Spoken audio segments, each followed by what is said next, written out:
conspiracy theory has been cobbled together on the basis of whatever sparse information is available in the first few hours, it sticks.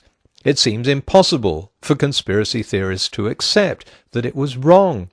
Likewise, just hours after thousands of private emails were leaked from the University of East Anglia, a conspiracy theory had formed before anyone had time to read them all, let alone understand them. Some of these alleged emails may actually hold the key or actually the clues to prove that the theory of global warming is a huge conspiracy. For example, there's one email coming from one scientist, and in this alleged email, the scientist claims that he had to use additional data in order to hide the decline of global temperatures. Of course, that turned out to be complete nonsense, and we now know the email wasn't claiming anything of the sort.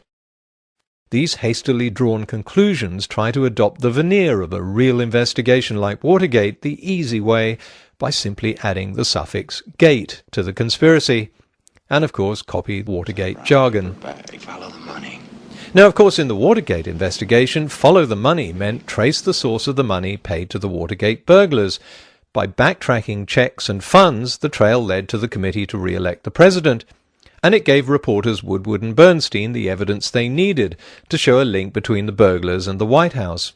Conspiracy theorists have stuck the phrase to their own brand of investigative reporting, which is to simply show that money paid to researchers comes from research grants. Wow, well done! This astonishing discovery can be applied to, well, just about anyone engaged in scientific research. The implication is that researchers will discover whatever the government wants them to discover. Well, there are a few things I don't get about this conspiracy theory. Scientists doing basic research are the cream of their profession, PhDs who could command high salaries if they worked in industry. They don't get paid much for working in university research. In my experience, they do it because they love discovering new things, and for most of them a goal is to make a groundbreaking discovery and perhaps win a Nobel Prize. Well, you're not going to do that by fabricating your data in order to get the same results as everyone else. Fabricating results means you risk getting kicked out of your job and losing all credibility in your profession. The accolades in science go to overturning the conventional wisdom, not confirming it.